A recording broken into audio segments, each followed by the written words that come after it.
జై స్వరాజ టీవీకి వందనాలు. గత ప్రభుత్వము 6 గ్యారెంట్లు ఇస్తా అన్నాడు. 6 గ్యారెంట్లు ఇప్పుడు 2 గ్యారెంట్లే ఇచ్చాడు. మరి ఇతంతులకి, ఎదోళ్ళకి, మరి మహిళలకి, వికలాంగులకి వికలాంగులకి 6,000 ఇస్తా అన్నాడు. ఇతంతులకి, వృద్ధులకి 4,000 ఇస్తా అన్నాడు. ఇంతవరకు అమలు చేయలేదయ్యి. మరియు చెప్పిన పని ఇంతవరకు ఇప్పుడు 11 నెలలు దాటింది, సంవత్సరం కావస్తుంది.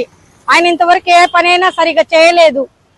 చేయకుండా మమ్మల్ని ఇంత ఇబ్బంది పెట్టి ఇటు చేయటం అది ఆయనకి న్యాయం కాదు. అసలుకి అందరూ ఆశతోటి ముసలోళ్ళు ముతుకోళ్ళు ఎంత ఇస్తే వేస్తాడు అని ఇస్తాడు అన్నట్టుగా వేశారు. కానీ అసలు వేయటం కూడా ఆయనకి వేస్తే అసలుకి వేయకుండా ఉండే వేరే వాళ్ళని గెలిపించుకున్నా బాగుండేది. ఆయన నీకు ఇచ్చి ఏం చేసిండు? మాకేమి అంత అందరికి జాబులు ఇప్పిస్తా అన్నాడు. జాబులు లేవు, ఏం లేవు. 6 గ్యారెంట్లు ఇస్తా అన్నావు. 6 గ్యారెంట్లో ఇప్పుడు 1 గ్యారెంటీ కూడా సరిగ్గా చేయలేదు నువ్వు. అసలుకి వికలాంగులకి 6,000 ఇస్తాను అని చెప్పేసాను అన్నావు, ఏది ఇయ్యలేదు కదా.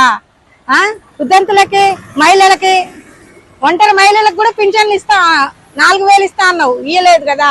అది నువ్వు చేసిన పని ఏంటి? అసలుకి నువ్వు చెప్పి చేసి కూడా నువ్వు చేయకుండా ఉన్నావంటే అసలు ఎంతకి న్యాయం నీకు? అసలుకి